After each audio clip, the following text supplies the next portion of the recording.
Questioner, what is the link between the self, which is Vyakta, and the supreme, Avyakta?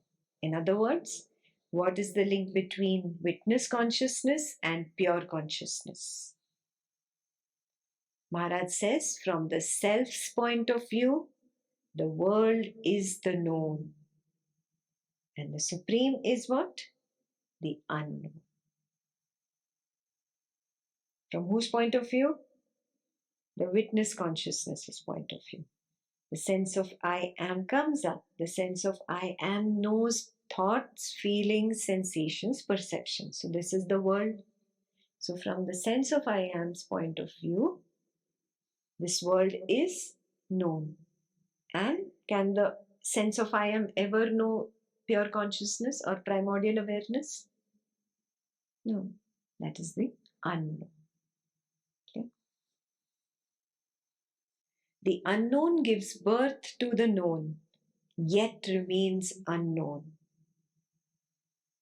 The known is infinite, but the unknown is an infinitude of infinities. Just like a ray of light is never seen unless intercepted by the specks of dust, so does the Supreme make everything known, itself remaining unknown. Yes. It's a very simple example of our own mirror reflection. How do you see this face there in the mirror? Because of the invisible light. Can you see this in the mirror when the light is not there? Yeah, it is invisible. It makes this face known in the mirror. Correct? Yeah. So just like that, the Supreme is that which makes everything known, like light. Yet it is unknown. You cannot see the light. You're standing in front of the mirror, this face is there, and the reflection in the mirror is there. You never see the light. The light is always unknown. Like that, the Supreme is unknown.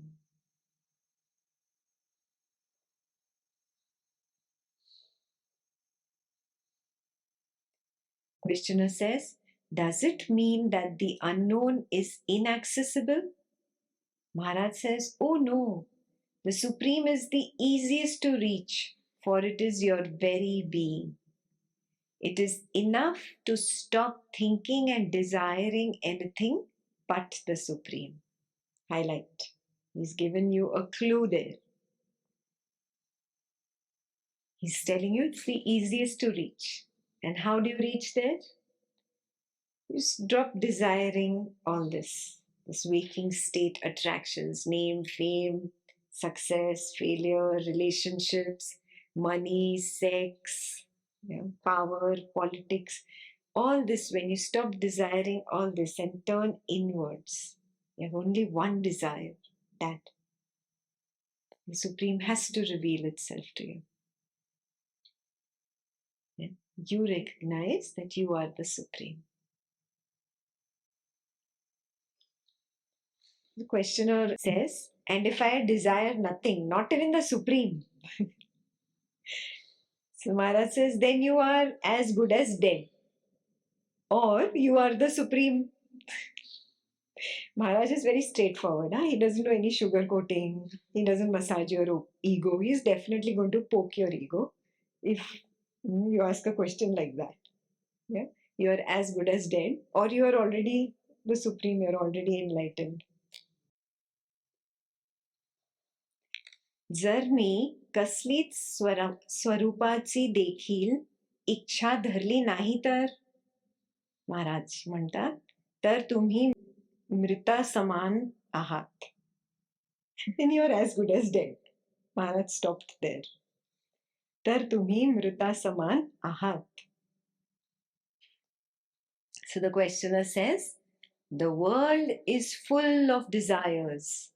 Everybody wants something or other. Who is the desirer?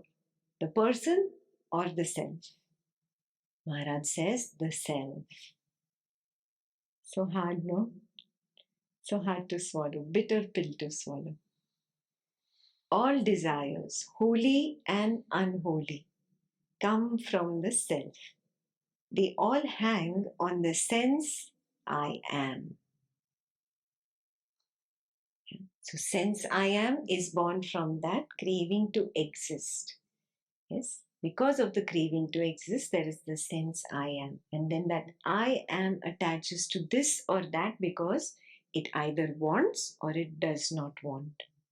Wanting and not wanting, both are desires. Yeah? Both desires, whether holy or unholy, come from the witness consciousness, the self, the sense of I am. Questioner, I can understand holy desires, which is Satya Kama, emanating from the self. It may be the expression of the bliss aspect of Satchidananda, beingness, awareness. Bliss is a better translation of the self. But why unholy desires? You have the same question? Maharaj says all desires aim at happiness. Their shape and quality depend on the psyche, which is the antakarana. Where inertia or tamas predominates, we find perversions. With energy or rajas, passions arise. With lucidity, sattva, the motive behind the desire is goodwill, compassion, the urge to make happy rather than be happy. But the Supreme is beyond all.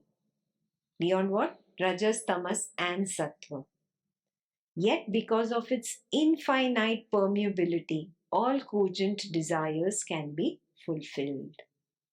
The consciousness is the totality. The totality will have both opposites, the good and the bad, the light as well as darkness. What is the questioner saying? That no, it should only have light, it should only have holy, yes, it should only have good. Then wouldn't the consciousness become only 50%? Would it be total? No, it would not be 100%, it would not be complete. What makes it complete? Both the opposites. Are you getting it? Is this very clear? Yeah, so if we limit ourselves just to the positive aspects and say, no, I reject the negative aspects as belonging to consciousness, then I am saying that consciousness is only 50%. It is not complete. It is not perfect. It's not Purna. Purna is complete. So it does not have totality in it. Yes.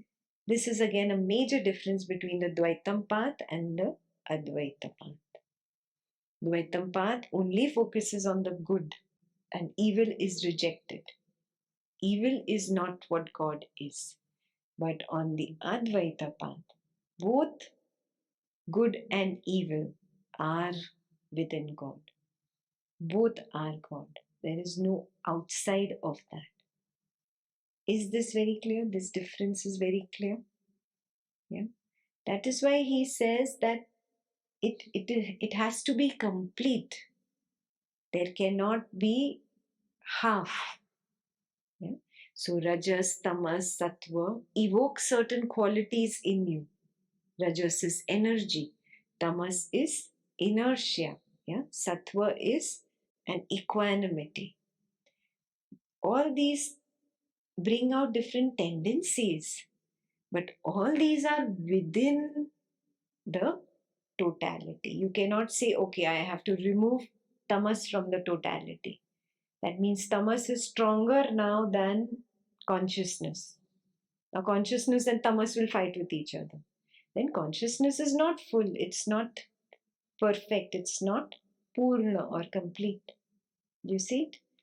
Tamas is not outside, tamas is in consciousness. Do you get this? If this is very clear, now you will understand that consciousness itself has the desire to be, to exist, to manifest. And out of that comes the dream state. Out of the dream state manifests the waking state. Now I'll give you an experiment to do. Whatever has projected in your life, the good and the evil, both, is born of your desire.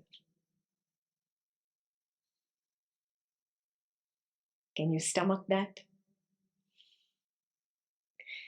Even the unholy, even the evil is born of your own desire. Even the disease in the body, even if it's a terminal disease, born of your desire. Evil person in the family, constantly creating drama with you, born of your desire.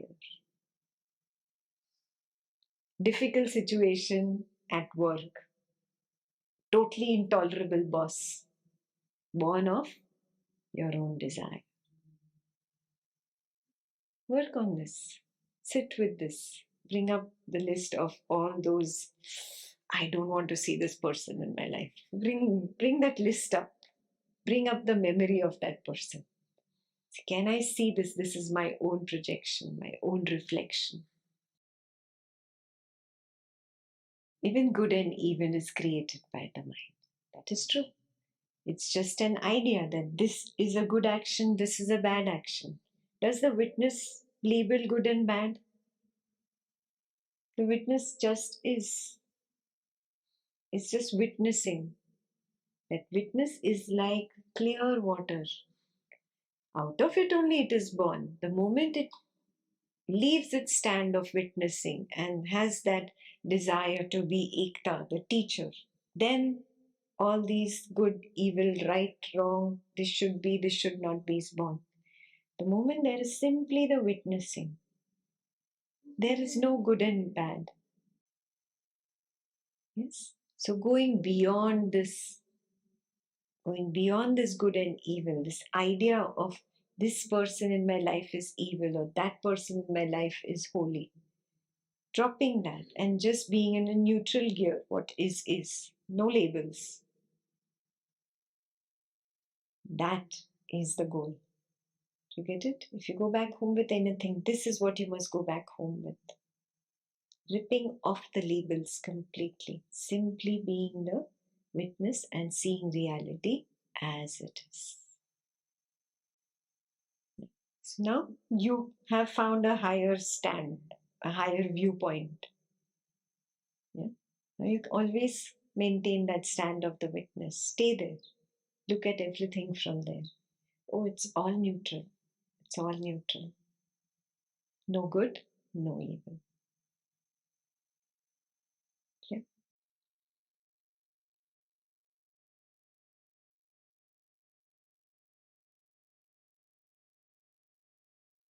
Okay. So I'll read the last line by Maharaj because the question is in continuation with his last line. He says, but the Supreme is beyond all. Yet, because of its infinite permeability, all cogent desires can be fulfilled. So the questioner asks, which desires are cogent?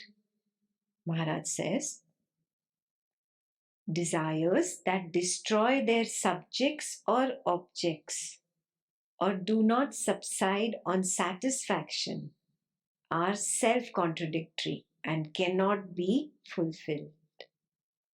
Highlighted. Which are the desires that cannot be fulfilled? That destroy their subject or object or do not subside on satisfaction. Why? Because they are self-contradictory. Therefore, they cannot be fulfilled. Only desires motivated by love, goodwill, and compassion are beneficial to both the subject and object and can be fully satisfied.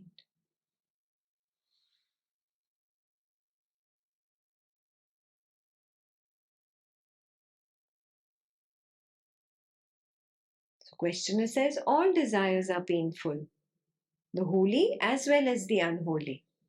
Yeah, Maharaj is saying only the holy will get fulfilled. So he's saying, oh, but they're all painful. And the unholy and the holy, both are painful. So Maharaj says, they are not the same, and pain is not the same. Passion is painful, compassion never.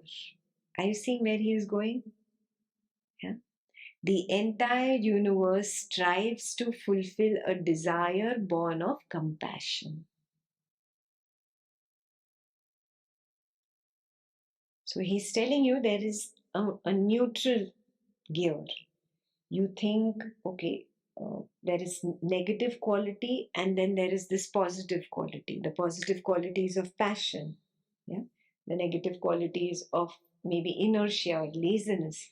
But there is something in which is neutral gear, the compassion, which is good for both subject and object. That that is what the universe strives to fulfill. Universe is what? Is me only. Is me the consciousness. I am projecting it all. I am projecting both the subject and the object. Yes? So only those desires get fulfilled that take both into account because I, the pure consciousness, am projecting all, both the subject and object.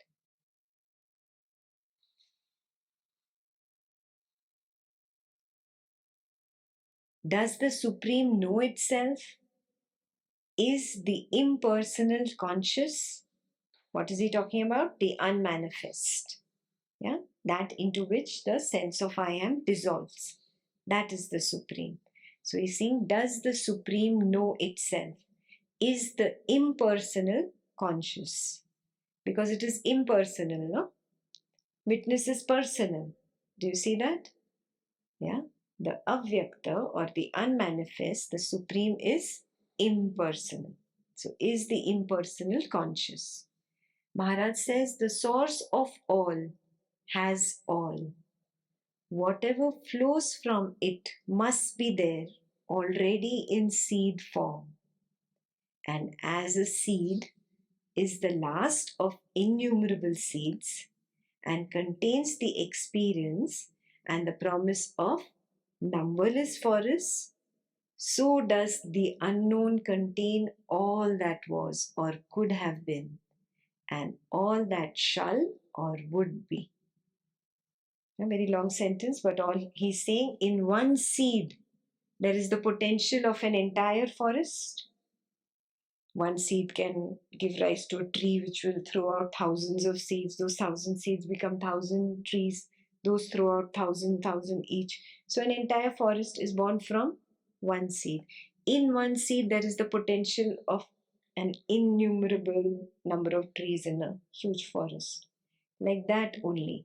Consciousness is that one seed which has the potential for infinity, infinite projections. Clear?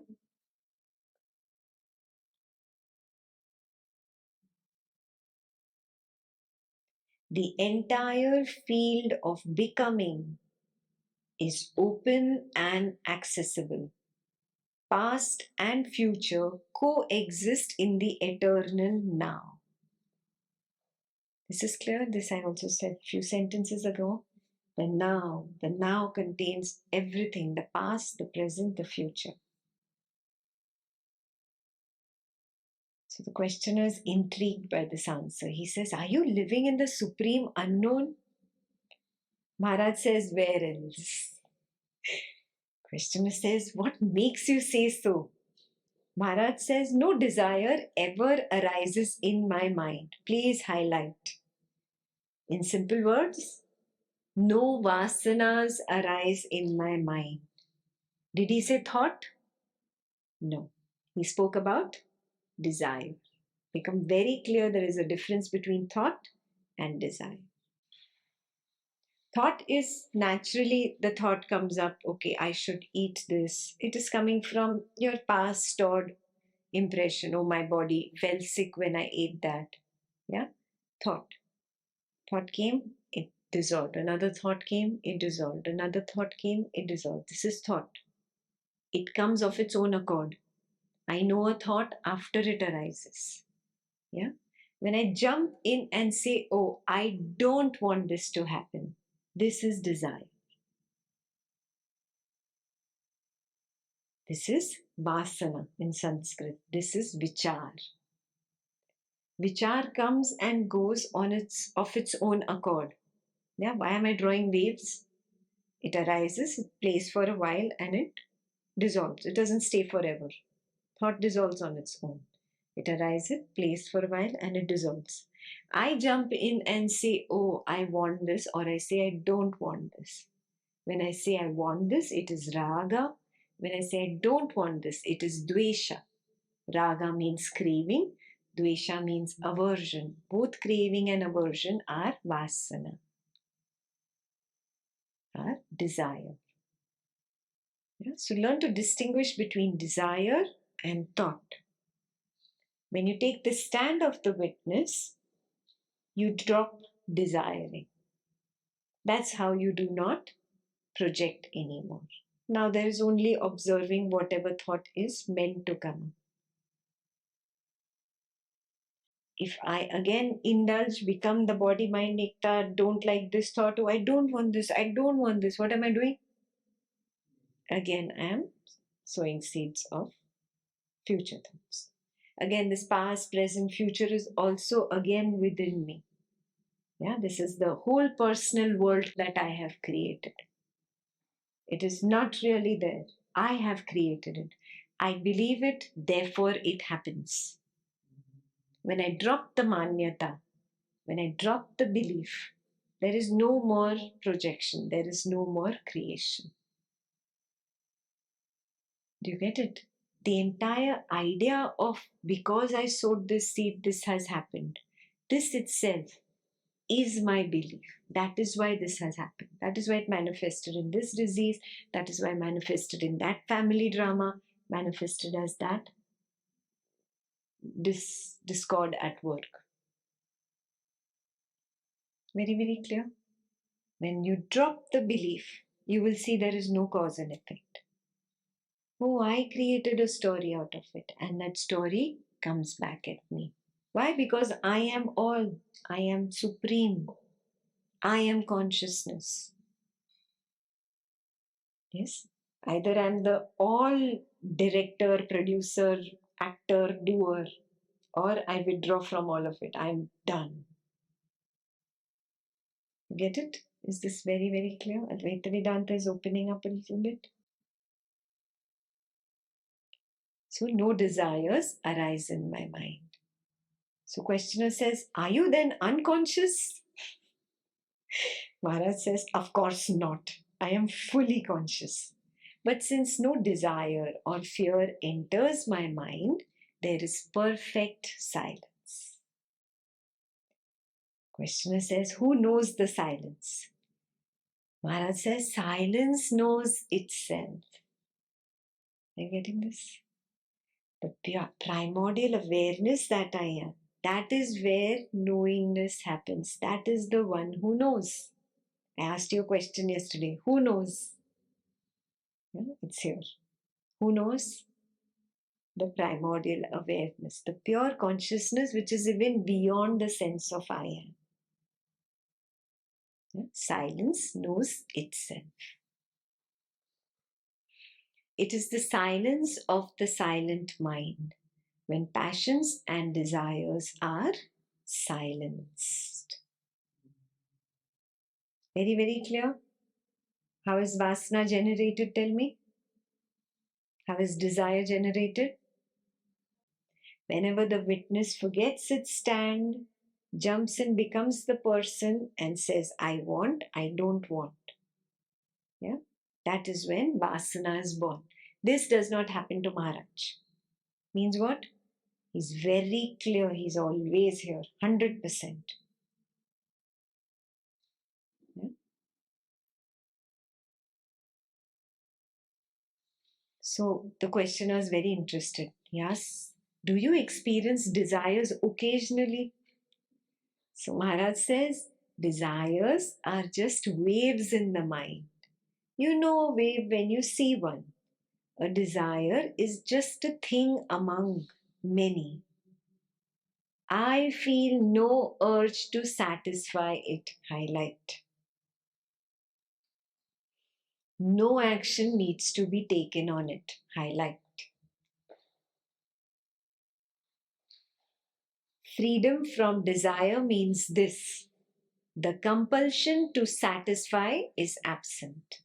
Highlight. This is your key. This is something I need to work on. Yeah? A thought arises, I want to eat one extra piece of papaya. Yeah? There is no jumping in of the witness and saying, yes, yes, yes, I want to do this. There is no desire to satisfy this. There is simply observing it and letting it go. Observing the next thought, letting it go. Observing the next, letting it go. No action needs to be done. No jumping in. In fact, if there is ice cream served, automatically the body will go pick it up. You will know after the body has picked it up. Do you see it? So if there is that desire first to have, that means vasana has arisen. Yeah? The action happens naturally. You just reach out to the shokokus, eat it and realize, oh, I already ate it. You know later that you ate the chocolate. This has happened naturally. When I'm constantly thinking, I want that chocolate, I want that chocolate, I want that chocolate. This is vasana, desire.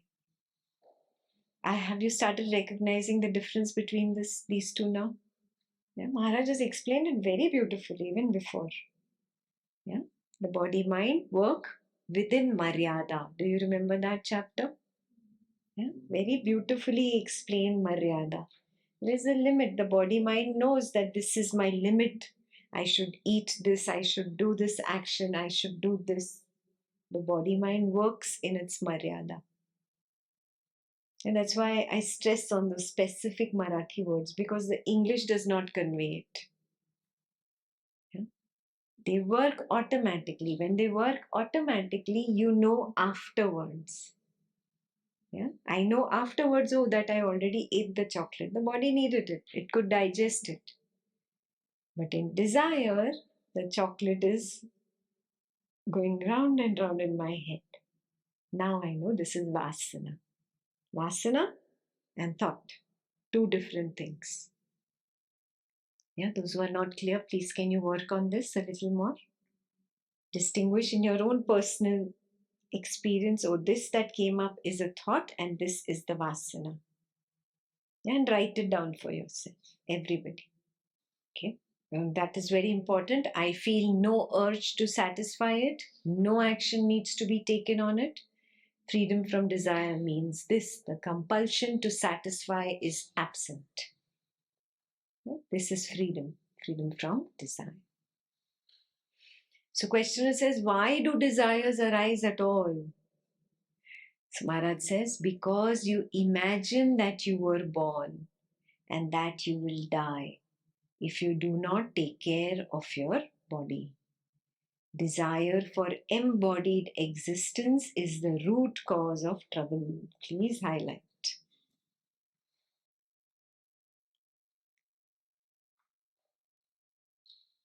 What is the Sanskrit word for desire for embodied existence? Jijivisha. Jijivisha.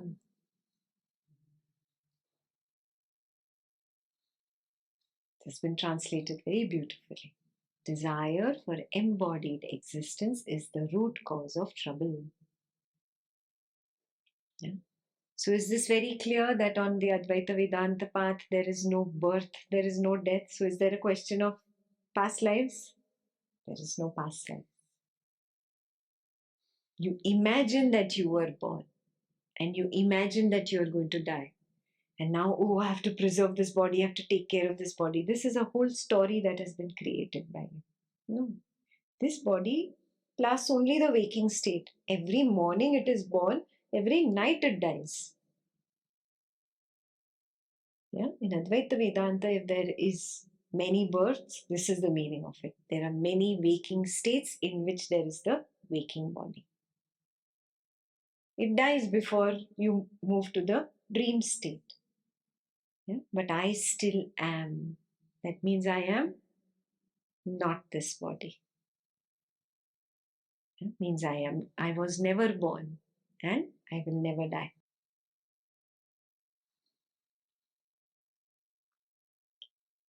So questioner says, yet so many jivas get into bodies. Surely it cannot be some error of judgment. There must be a purpose. What could it be? Maharaj says, to know itself, the self must be faced with its opposite, the not self. This is very important. To know itself, the self must be faced with its opposite, the not self. Otherwise, how would I know myself? Yeah, there has to be not self for me to recognize that, oh, I am the self. So the not self, not self, not self, neti process leads you to the self. Yes, nama rupa is not self. Perception, sensation, thoughts and feelings, not self.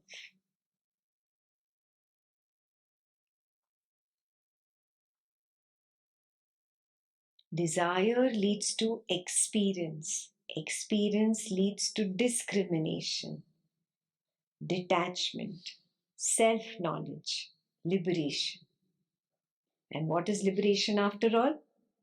To know that you are beyond birth and death. Yes, please highlight. What is liberation? To know that you are beyond birth and death.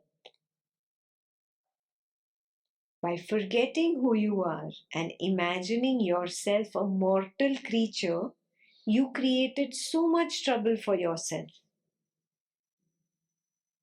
that you have to wake up like from a bad dream. Inquiry also wakes you up. You need not wait for suffering. Inquiry into happiness is better, for the mind is in harmony and peace. So let me explain that a little more. Desire leads to experience. Jijivisha is the desire to be, to become. Yeah? And that leads to the experience of being embodied. Yeah? You get embodied in the waking state. So desire led to experience. Experience leads to discrimination. Now I experience this embodied existence and I'm trying to satiate, but the witness cannot be satiated. It cannot eat, it cannot touch, it cannot taste, it cannot smell, it cannot hear, it cannot do action, it cannot think. So it tries for several years and it finally gives up. Experience leads to discrimination. So now it starts discriminating. Oh, this is anatma, not self, not self, not self, not self, not self, not self. This is self. So there is discrimination between the not self and the self. Clear? The desire jijivisha led to experience of embodied person. The experience led to discrimination because there was no satisfaction. Yeah? After discrimination comes detachment. Oh, it's not self, it cannot satisfy me. Yeah, vairagya. Discrimination is viveka. If you want the Sanskrit words, detachment is vairagya. Oh, it cannot satisfy me. It's pointless, it's futile. Yeah? So discrimination leads to detachment. And that finally reaches or takes you to self-realization. Swabhava jnana, self-knowledge. Knowledge of my own true nature. And that leads to liberation. Liberation from what? From this embodied existence in this waking state. You see, that one little sentence of Maharaj was the complete summary of truth.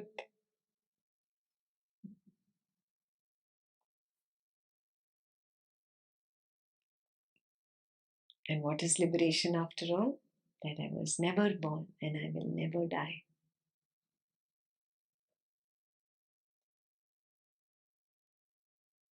Jijiviksha. That is what has got me in. That is what will get me out.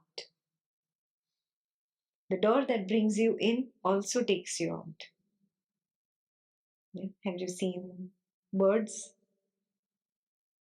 Yeah, that's why they're called bird brain, no? They come in through one window and they will never try to go out from the same window. They'll keep hitting against all the other glasses in the room, thinking that which got me in cannot get me out.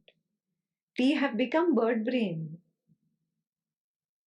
We don't attempt to get out from the same way that we came in.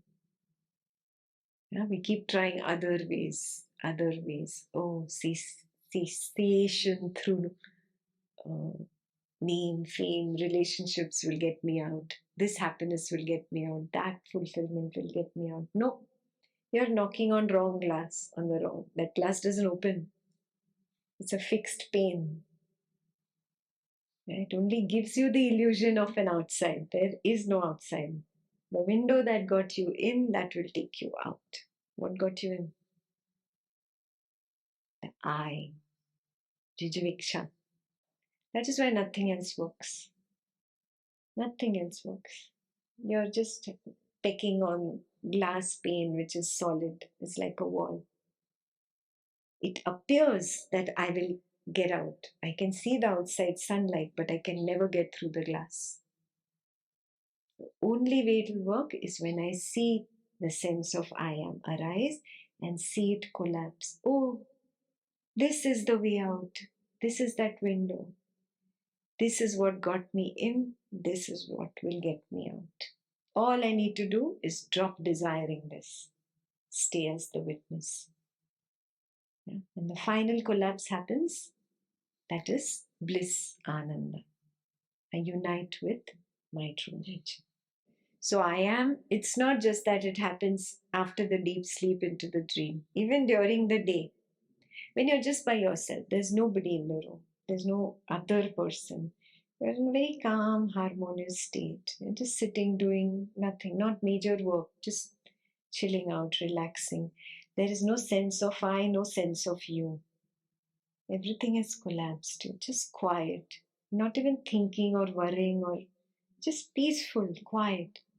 That time the I collapses. There are moments when the I collapses. And then it just comes back up when that sense of I comes up, when a thought comes up. The key is when there's something to know, that's when I is there. When there is nothing to know, the I collapses. Maharaj has said this in the first or second chapter. Even the sense of I am is not continuous, he says. So this is your key. This is what I am here for. I have taken this silence. I have isolated myself from all the attachments. This is my goal. Do I recognize this I that arises and that collapses? The door that got me in will get me out.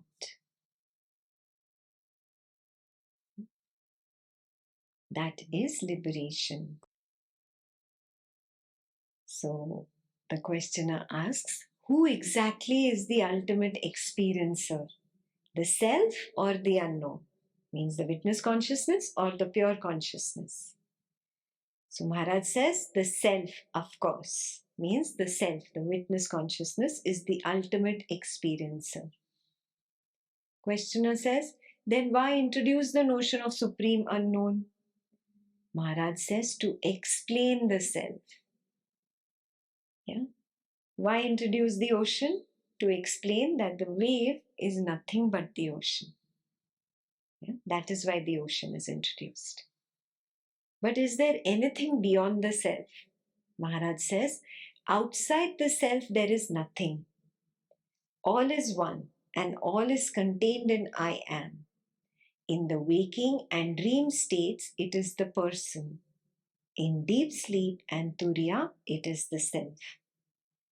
Beyond the alert intentness of Turiya lies the great silent peace of the Supreme. I tell you the word, that is Turiyatita, the great silent peace of the Supreme, that is Turiyatita. But in fact, all is one in essence and related in appearance. In ignorance, the seer becomes the seen, and in wisdom, he is the seeing. But why be concerned with the Supreme? Know the knowers, and all will be known. This is the witness consciousness. The light is the witness consciousness. This witness consciousness is the witness of the waking. The waking comes and passes away. The dream comes, it passes away. Both waking and dream are the person. Both waking and dream are the person. The deep sleep is the absence of waking and dream. Yes, that means it is the light itself. The light itself is the deep sleep, and the light itself is the fourth. Waking is one, dream is two, deep sleep is three, the fourth is the light. Turiya. Where is this light, this witness consciousness? You recognize this also collapses. It collapses and it dissolves into what? Into nothingness.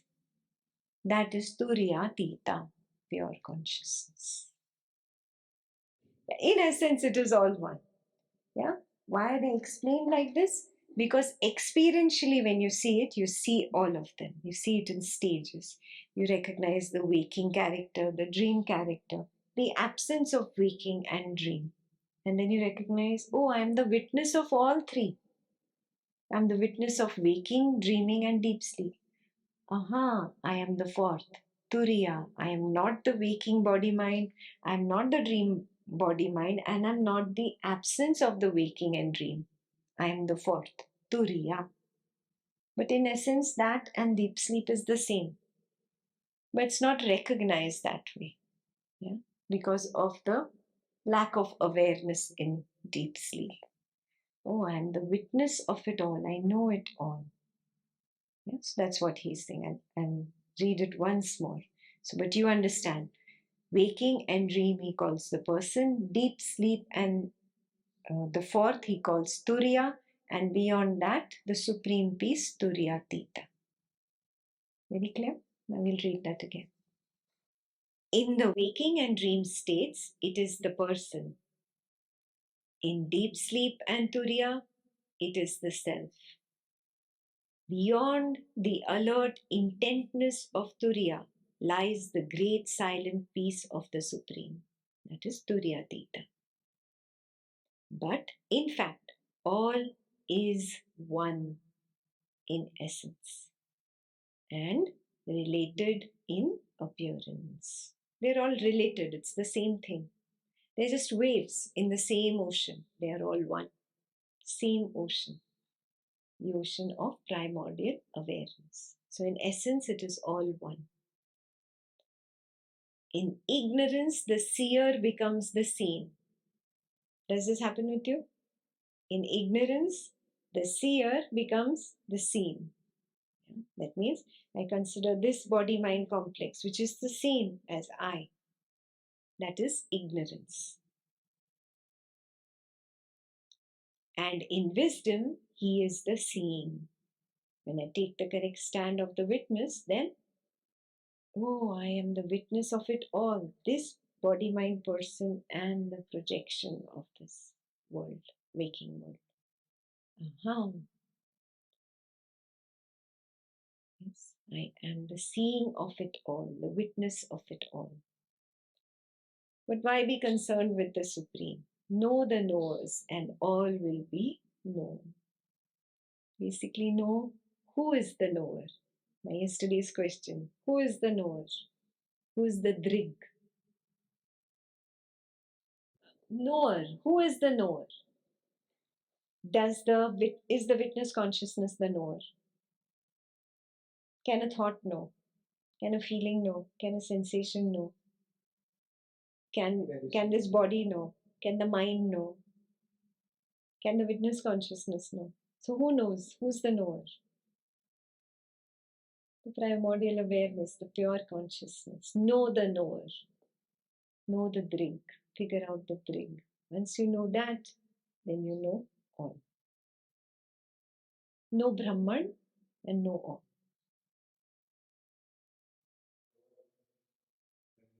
Primordial awareness is the knower. Once you know that, all is known.